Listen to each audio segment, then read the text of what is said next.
नमस्कार दोस्तों, युक्ति आईएएस एकेडमी में एक बार फिर से आप सभी का स्वागत है। आज हम देखें करंट अफेयर्स के कुछ क्वेश्चन जो कि काफ़ी इम्पोर्टेंट्स हैं, ठीक है? तो वीडियो को अंत तक ज़रूर देखिएगा। प्रश्न है हमारा कि हाल ही में स्वीकृत रेलवे मल्टी ट्रैकिंग परियोजनाओं के संबंध में निम्नलिखित कथनों पर विचार कीजिए। कथन पर आधारित क्वेश्चन है हमारे। इन परियोजनाओं से भारतीय रेल के नेटवर्क में लगभग 410 किलोमीटर की वृद्धि होगी, या फिर ये परियोजनाएं 4 राज्यों के 8 जिलों को कवर करती हैं, या इन्हें प्रधानमंत्री गति शक्ति राष्ट्रीय मास्टर प्लान के अंतर्गत तैयार किया गया है।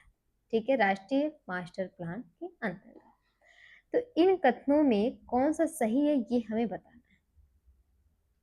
तो रेलवे मल्टी ट्रैकिंग परियोजनाओं के संबंध में अगर देखा जाए तो तीनों कथन यहाँ से सही हो जाएंगे, सभी तीन। ठीक है, क्योंकि इन रेलवे परियोजनाओं का उद्देश्य जो मल्टी ट्रैकिंग होती है, इनका उद्देश्य केवल नई रेल लाइनें जोड़ना नहीं होता, बल्कि मौजूदा रेल मार्गों की क्षमता बढ़ाकर भीड़भाड़ कम करना और माल तथा यात्रियों की आवाजाही को अधिक कुशल बनाना होता है। ठीक है, वहीं कुछ इंपॉर्टेंट तथ्य हैं इनके, देखेंगे ध्यान से, जिनमें है कि कुल ये 4 मल्टी ट्रैकिंग परियोजनाओं को मंजूरी दी गई है। ठीक है, अगर पूछा जाए कितनी मल्टी ट्रैकिंग परियोजनाओं को मंजूरी दी गई तो 4।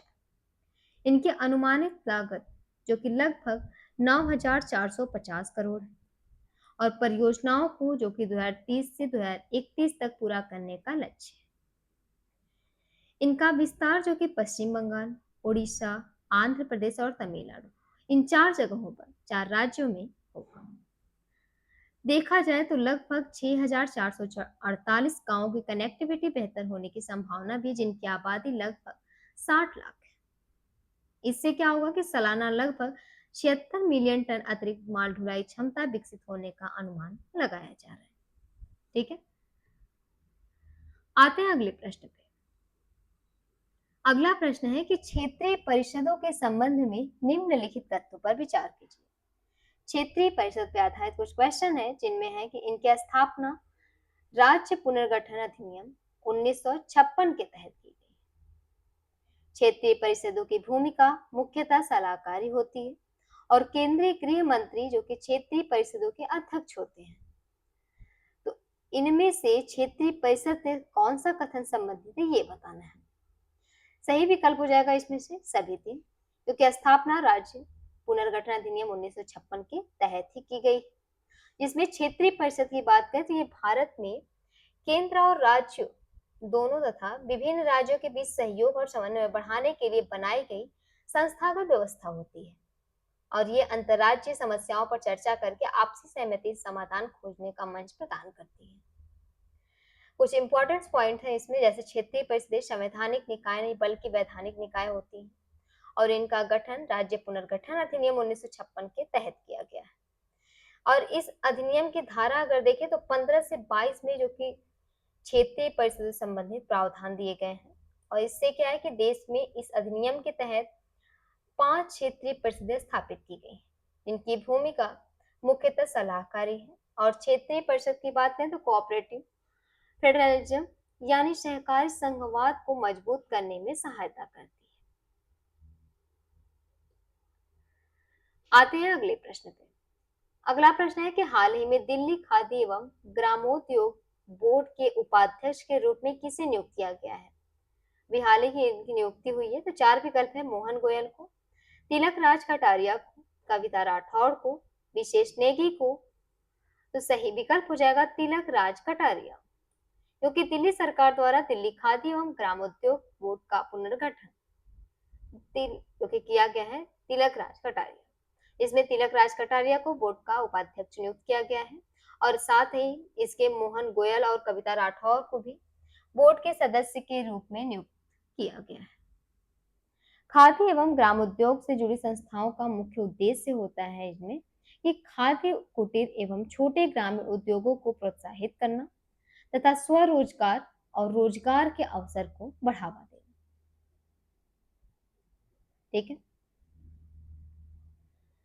अगला प्रश्न है कि हाल ही में चर्चा में रहे सेमिकॉन इंडिया 2026 के संबंध में निम्नलिखित कथनों पर विचार कीजिए। 3 कथन है इसमें, जिसमें है पहला कथन है कि इसका आयोजन नई दिल्ली में किया जाना है। यह सेमिकॉन इंडिया का 5वां संस्करण है, या फिर इसकी theme silicon to system building the ecosystem है। सही विकल्प हो जाएगा यहाँ से ऑप्शन 3, क्योंकि सेमिकॉन इंडिया 2026 भारत में सेमीकंडक्टर और इलेक्ट्रॉनिक्स इकोसिस्टम को बढ़ावा देने से संबंधित एक प्रमुख आयोजन होता है, जिसका 5वां संस्करण 17 से 19 सितंबर 2026 तक नई दिल्ली के द्वारका स्थित यशोभूमि में आयोजित किया जाना है। और इस आयोजन के माध्यम से क्या होता है कि सेमीकंडक्टर निर्माण, डिजाइन, सप्लाई चेन, स्टार्टअप, नई तकनीक और कौशल विकास से जुड़े विभिन्न हितधारकों को एक मंच पर लाने का प्रयास किया जाता है। इसमें कुछ इंपॉर्टेंट पॉइंट हैं, जैसे इसके स्थान की बात करें तो यशोभूमि द्वारका नई दिल्ली। अवधि कब से कब तक हुई तो 17 से 19 सितंबर, और संस्करण तो 5वां। और इसमें सेमीकंडक्टर चिप्स, जो कि आधुनिक स्मार्टफोन, कंप्यूटर्स और ऑटोमोबाइल दूरसंचार उपकरण, रक्षा प्रणालियों और एआई आधारित उपकरणों के लिए अत्यंत महत्वपूर्ण होते हैं। सेमीकंडक्टर क्षेत्र में आत्मनिर्भरता बढ़ने से भारत की आयात निर्भरता भी कम करने में, इलेक्ट्रॉनिक्स विनिर्माण बढ़ाने और वैश्विक सप्लाई चेन में भागीदारी मजबूत करने में मदद मिलती है। इस आयोजन में वैश्विक कंपनियों और विभिन्न देशों की भागीदारी को, क्योंकि भारत को ग्लोबल सेमीकंडक्टर वैल्यू चेन से जोड़ने की दिशा में भी काफी महत्वपूर्ण कदम है। इसी तरह से एक और क्वेश्चन है कि रोटेटिंग डेटोनेशन इंजन के संबंध में निम्नलिखित कथन दिए गए हैं, जिसमें से कौन सा कथन सही है ये बताना है। तो पहला है कि यह एक प्रकार की प्ररोधन प्रणाली है, रोटेटिंग डेटोनेशन इंजन, या इसमें दहन के लिए डेटोनेशन प्रक्रिया का उपयोग किया जाता है, या इसमें दहन कक्ष के अंदर अतिध्वनिक दहन तरंगें घूमती रहती हैं।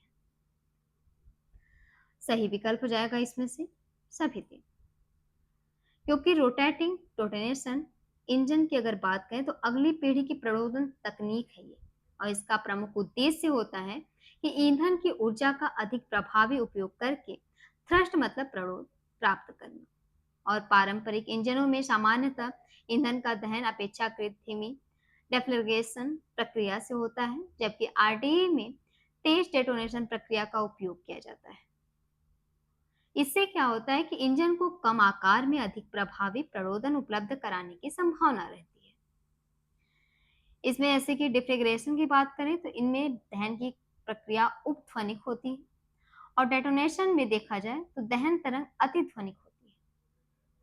आरडीई में डेटोनेशनल तरंग जो होती है दहन कक्ष के अंदर लगातार घूमती रहती है, वहीं समान मात्रा के ईंधन से अधिक थ्रस्ट प्राप्त करने की क्षमता भी इसका प्रमुख संभावित लाभ है। छोटे इंजन आकार से बची जगह का उपयोग ईंधन का पेलोड के लिए किया जाता है, और दिए स्रोत के अनुसार अगर देखें तो आरडीई में मूविंग पार्ट्स नहीं होते, और इसलिए यह यांत्रिक रूप से अपेक्षाकृत सरल हो सकता है। आज का सवाल है आप लोगों के लिए कि सीड योजना मुख्य रूप से किन समुदायों के आर्थिक सशक्तिकरण से संबंधित है। अनुसूचित जाति समुदाय से, विमुक्त घुमंतु और अर्ध घुमंतु समुदाय से, केवल जनजातीय समुदाय से, या फिर केवल अल्पसंख्यक समुदाय से। सही विकल्प कौन सा है ये आप लोगों को बताना है। उम्मीद है कि आज के करंट अफेयर्स के सभी टॉपिक्स आपको अच्छे से समझ आए होंगे। अगर वीडियो उपयोगी लगी हो तो कृपया चैनल को सब्सक्राइब करें, वीडियो को लाइक करें और अपने दोस्तों के साथ जरूर शेयर करें। धन्यवाद।